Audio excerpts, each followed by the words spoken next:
This is how to remove the control arm that has 3 studs underneath the ball joint. This model, 2015 to 2020, all Hyundai models. You need 19mm bolts, socket and wrench. You can replace that with 3/4 wrench or socket, but you need that for the rear bolt. It's 19 up, 19 down. Front bolt is 17mm. The ball joint bolts are 70mm. Also, you need to follow a very specific sequence. So first, detach the 3 bolts on the ball joint. After you remove the bolts for the 3 studs on the ball joint, use a cold chisel, insert it in between and just hammer it. This will just break loose the studs from the arm. They will detach from there eventually. The control arm, actually you can push it downwards. It does move downwards. Then the next step, release the front bolt, 70mm. You need to remove the under tray to have access to that bolt. So the back tray, the big one, the front one, you can leave it in place. And even then you will have very little space here because you have this cover to turn the wrench. And for that bolt, it was very stock mine. It takes a really breaker bar for this one in the front, 70mm, and it's really hard to rotate. So if you don't have enough angle, just remove the socket, rotate the socket and put the socket back in the different position. You will get the right angle to remove that bolt. Then break loose this one, but don't remove it yet. And then what you need to do is toss the entire, there actually you have the option if you want to remove the entire brakes. It makes more place, but you can do it without it. Toss the entire hub. It's still attached to the spring, to the suspension. Toss it to the right. You have movement. You can rotate, but don't pull it towards you. Just toss it. See, I didn't disconnect anything, so toss it to the right, and this will help the control arm push it downwards to free it from the bolts and bring it to the left, just behind the brake. So bring the control arm here, just like that. And this what does, it brings the control arm up enough. Because this bushing sits at an angle, what you want to do is to bring the control arm level to remove the angle here. Once you remove that angle, you can release this bolt from there. Otherwise, it's not going to come out, it's not going to get back in. You won't be able to align the holes in the frame. So absolutely you need to bring the control arm up here, the upper possible. A locking pliers, if you grab strongly the head of the bolt, will also help you align that bolt to put it back in. Now another very important point, where you put the control arm back in place, turn the wheels with the brake outwards. You can also do this to remove the control arm, but to put it back in place, you need to do this.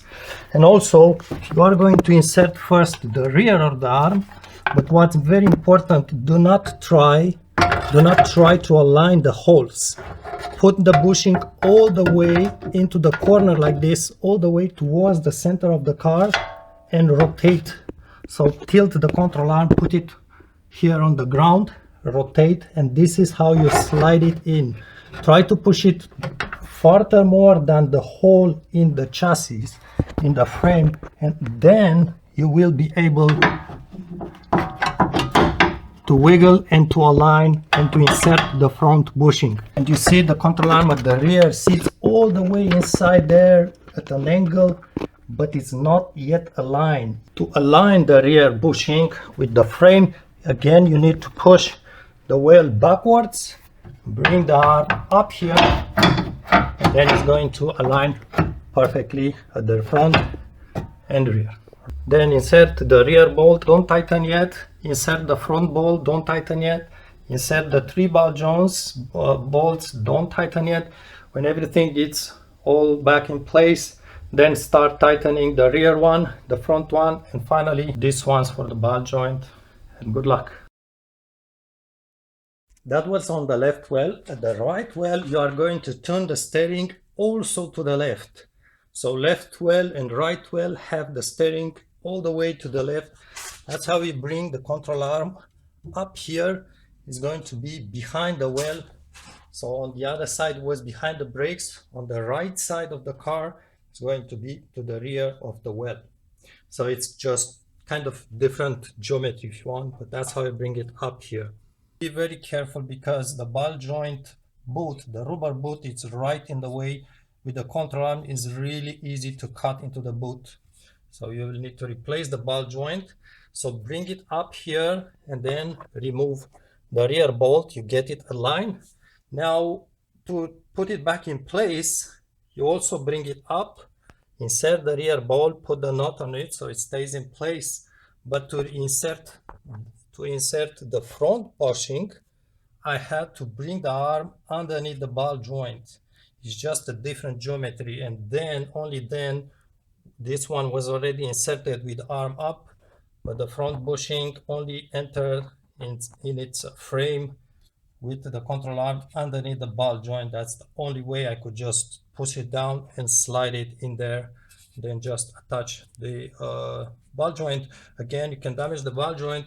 I have to say the right side is more difficult. Actually, it is difficult compared to the other side, much more wiggling. Even to remove the arm from there was, after removing the bolt, was very difficult. We feel like it's stuck in there, need to pray it out. So it's a different geometry on the right side, and you need to toast the weld towards the front of the car. Align the hole for the front bushing, insert something underneath and just lift the bushing to align the holes. So you can insert the hole, just lift like this. All right, thanks for watching.